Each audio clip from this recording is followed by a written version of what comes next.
मां Shyamala welfare society की ओर से सोमवार को शिमला में एकल महिलाओं के सम्मान में कार्यक्रम आयोजित किया गया। इस अवसर पर विभिन्न क्षेत्रों की एकल महिलाओं को सम्मानित कर उनके साहस, संघर्ष और आत्मनिर्भरता को नमन किया गया। कार्यक्रम का उद्देश्य समाज में उनके योगदान को सम्मान देना और उनका मनोबल बढ़ाना रहा।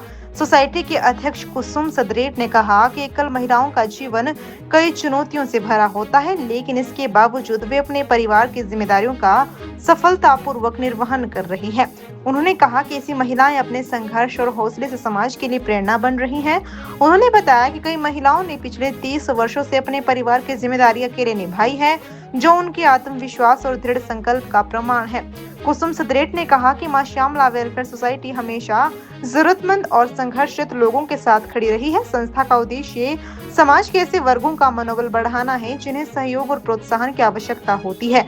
उन्होंने कहा कि सम्मान और आत्मविश्वास के साथ जीवन जीने का अधिकार सभी को मिलना चाहिए। उन्होंने बताया कि सोसाइटी समय समय पर विभिन्न सामाजिक गतिविधियों का आयोजन करती है। इनमें कालीबाड़ी मंदिर में भोजन वितरण, पौधरोपण, स्वच्छता अभियान, अस्पतालों में मरीजों को फल वितरित करना, टीबी मरीजों को पोषण आहार उपलब्ध करवाना और सर्दियों में जरूरतमंद लोगों को कंबल वितरित करना शामिल है। कार्यक्रम के अंत में संस्था ने भविष्य में भी समाज सेवा के कार्यों को निरंतर जारी रखने का संकल्प दोहराया और सभी एकल महिलाओं के उज्जवल एवं सम्मानपूर्ण जीवन की कामना की। आज मां श्यामला वेलफेयर सोसाइटी ने एकल महिलाएं जो सिंगल मदर है उनको उनके साहस के लिए जो है उनको थोड़ा सा सम्मानित करने का प्रयास किया है, क्योंकि आप सभी जानते हैं कि जो हमारी सिंगल मदर्स होती हैं उनकी लाइफ कितनी जो है कठिन होती है, संघर्ष भरी होती है, लेकिन उनका जो आत्मविश्वास है वो हम देखने को मिलता है हमें, और समाज के लिए एक बड़ा एक उदाहरण है, क्योंकि सीखना चाहिए।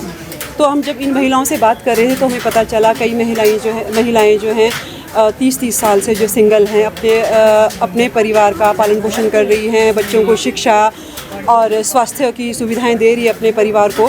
तो बहुत अच्छा लगता है कि ये महिलाएं भी जितना सब समाज के लोग जो हैं आगे बढ़ चढ़ कर काम करते हैं, या अगर उनके सम्मान की बात करते हैं तो ये महिलाएं भी सम्मान के करने योग्य हैं, और हम लोग जो है इनको सल्यूट करते हैं और इनके आत्मविश्वास को, संघर्ष को, इनकी मेहनत को हम लोग जो बहुत सराहते हैं। और जो मां श्यामला वेलफेयर सोसाइटी है वो ऐसा जो वर्ग है उनको उनके साथ खड़े होने का प्रयास करती है, ताकि वो भी लोगों के सामने आ सके और अपना जो उनका एक आत्मविश्वास है वो और बढ़े। इसलिए हम लोग जो है सहयोग करते रहते हैं, और इसके साथ साथ जो है मां श्यामला वेलफेयर सोसाइटी समय समय पर जो है और भी जो है हमारे काम करती रहती है। जैसे हम लोग जो है टीबी पेशेंट्स को हमने अडॉप्ट किया हुआ है, उनके लिए हम 8 साल से काम कर रहे हैं। वो हम हर महीने उन्हें जो है पोषाहार देते हैं। उसके अलावा हम ट्री प्लांटेशन करते हैं और स्वच्छता अभियान करते हैं, रक्तदान शिविर का आयोजन करते हैं। और जैसे आपको पता है यहाँ पर शिमला में कड़ाके की सर्दी होती है, तो उस समय हम लोग जो गरीब लोग हैं उनको जो है कंबल, कपड़े आदि जो भी उनकी ज़रूरतें होती हैं सर्दियों के हिसाब से, हीटर है, जो भी उनकी ज़रूरतें हैं उनको पूरे करने का प्रयास करती है। और आप यहाँ अभी इस माता के मंदिर में खड़े हुए हैं, यहाँ पर भी हमने जो है भंडारे का आयोजन करते हैं। यहाँ पर जो है दूर दूर से लोग श्रद्धालु भी आते हैं, वो भी यहाँ पर जो है लंगर प्रसाद जो है खाते हैं। और उसके साथ साथ जो है यहाँ पर और भी जो ज़रूरतमंद लोग हैं वो भी यहाँ आते हैं और प्रसाद ग्रहण करते हैं। तो बहुत अच्छा लगता है। मां श्यामला वेलफेयर सोसाइटी हॉस्पिटल में भी हमने अभी क्या बोलते हैं अपना भेंट करी है। तो इस तरह से हम लोग जो है बहुत सारे समाज सेवा के जो हैं काम कर रहे हैं। तो मुझे लगता है जितने भी हमारे मां श्यामला वेलफेयर सोसाइटी के मेंबर्स हैं उनका भी धन्यवाद करना चाहूँगी, और स्पेशली आप लोगों का धन्यवाद करना चाहूँगी कि आप लोगों ने मुझे इतना हमारी सोसाइटी के लिए इतना समय निकाला। आप सबका बहुत बहुत आभार।